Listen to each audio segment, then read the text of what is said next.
The DJI Osmo Action 5 Pro is finally here, and given how incredible the Action 4 has been this past year for shooting a lot of my videos, it kind of makes me question whether the Action 5 Pro is worth getting above the Action 4. Is the image quality different? Are there a lot of new features that would make you want to upgrade? Is the audio better? Let's find out. So first of all, I shot this clip on both cameras, and I'm not going to tell you which camera is which. I want you to let me know in the comments if you can see a difference between the two clips and maybe figure out which camera is which. At the end of the video, I will let you know which clip came from which camera, but I just want you to see if there is a noticeable difference, because they're both using the exact same settings, and yeah, everything is just pretty much the same. It is the same. So yeah, you tell me. In the meantime, I'm going to go through several notable differences between the Osmo Action 5 Pro and the Osmo Action 4 so that you can decide whether it is actually worth getting the Action 5 Pro over the Osmo Action 4. But first, if you already know that you're going to be upgrading from the Action 4 and you're wondering whether the accessories from the Action 4 will actually work with the Action 5 Pro, the answer is yes, they will. All the previous DJI accessories are compatible, and even the batteries are cross-compatible as well, and the batteries from the Action 3 and the Action 4 will work with the Action 5. But having said that, the first notable difference between the Action 5 Pro and the Action 4 are the batteries.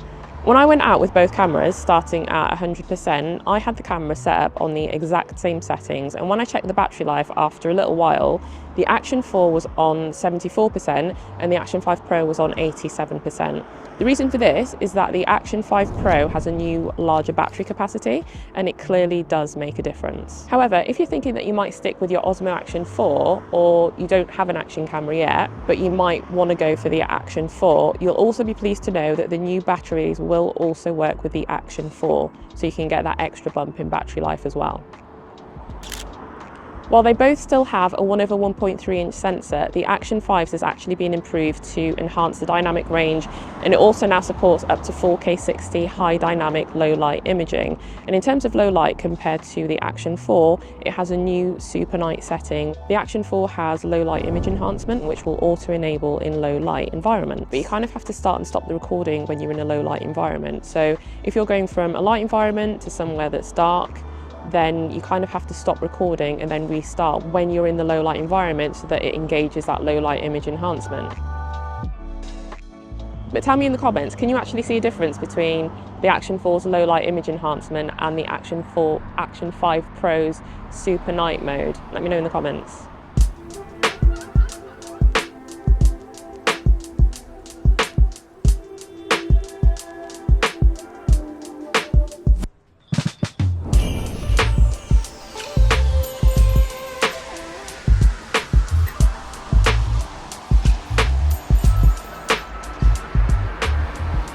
So there are times when I do film in my car, and so I wanted to see with the Action 5, because of its better dynamic range with the sensor, whether it looks better, whether it does actually look better with the Action 5, or whether it looks the same or better with the Action 4.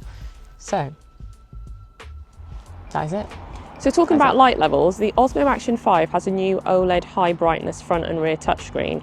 This means that over the Action 4, you can actually see the Action 5 screen a lot better when it's really sunny, and I have really noticed a difference in that. The other thing that I have noticed as well is that the Action 5, the footage on the screen looks a lot warmer than the footage on the Action 4 screen. But I did also notice that this doesn't have an effect on the final output of the video, so they both look exactly the same in terms of the colour temperature. It's just that the Action 5 Pro is warmer when you look at it on the screen, and the Action 4 Pro is a lot cooler. You'll also notice that with the rear of the screen, the Osmo Action 5 Pro actually uses more of it in comparison to the Action 5, which has a thick black bar on the left, and also the black bars along the top and the right side are also a little bit thicker as well. And so it's just a little thing really, but it just means that you're getting a slightly bigger view on the Action 5 Pro. There's a new video mode on the Action 5 Pro as well, which gives you the ability to keep yourself central in the frame. And DJI states that this is best for times when you're skiing, for example, or if you're on a motorcycle, or you're cycling, or you're running. And the mode is subject tracking. So when you switch into this mode, you'll see a box around you, and this does only work with human subjects, by the way, so no pets and no other objects. But when you start recording, you'll see that the box is moving around the frame as it tracks you. But even with me just moving around slightly, you can see that it works pretty well. So one of the next differences that you might find useful if it was something you missed or wanted in the Action 4 is the ability to now easily use the DJI Mic 2 transmitter with 2 people without needing to connect the receiver. So just like the Osmo Pocket 3, the Osmo Action 5 Pro now allows you to connect 2 DJI Mic 2 transmitters to the camera via direct Bluetooth connection, which is going to be great for joint vlogs or interviews. And Wesley Winter, I actually thought of you when I saw this feature, because I thought it would actually be perfect for you when you're going out and you're doing your street interviews, when you're doing your videos. So yeah, there's that.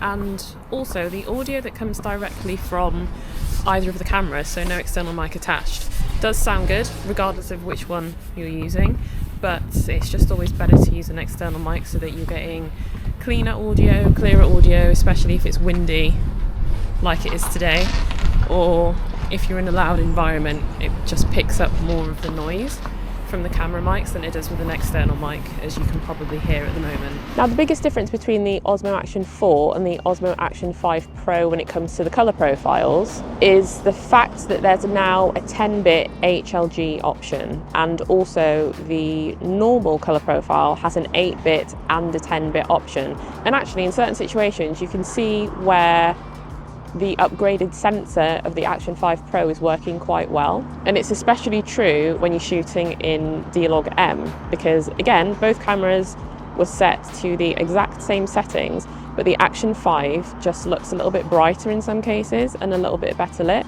And it's mainly noticeable when I'm filming myself rather than really noticing it when I'm just filming the environment. In that respect, they kind of look the same. It's like I said, it's just when I'm filming myself. And even in the normal colour profile, the colours are a little bit more vibrant and a little bit more punchy, just like they are when you shoot in D-Log-M. You can kind of notice that as well. But unlike the Osmo Action 3, neither of the cameras have a dedicated HDR mode, because it's just something that it has straight out of the gate. It's not an extra setting that is needed. So remember earlier how I showed you a clip of camera 1 and camera 2, but I didn't tell you which camera was which. Well, camera 1 was the Osmo Action 5 Pro and camera 2 was the Osmo Action 4. Did you get it right? Now, in terms of the footage, I do think that there is a difference, and a lot of the time I really do see it when it's sunny, and the Action 5 kind of has this, it's got like a glow around certain objects. It mainly happens when there's trees or there's a building, and it gives the footage kind of like a posterized effect. And then also when the sun is hitting an object, it kind of loses its, am I recording? Oh yeah, I thought I wasn't recording then, I thought I hadn't pressed record. It kind of loses its detail. So if you look at the buildings in this clip, then you can see that the Action 4 has more detail than the Action 5 Pro. So I think it's difficult, because in some situations the Action 5 lights the footage better because of the dynamic range, but in most cases when shooting in normal, I actually prefer the look of the Action 4 footage.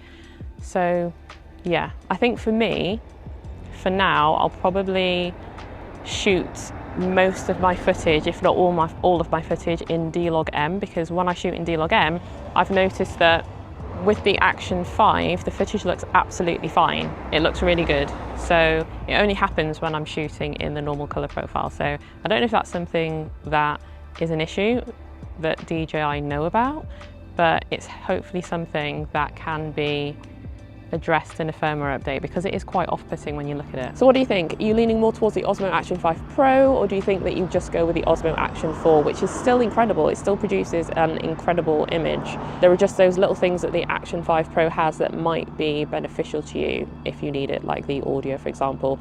But if you're also considering whether you should go for the Action 5 Pro over the Osmo Pocket 3, then it's well worth checking out my next video.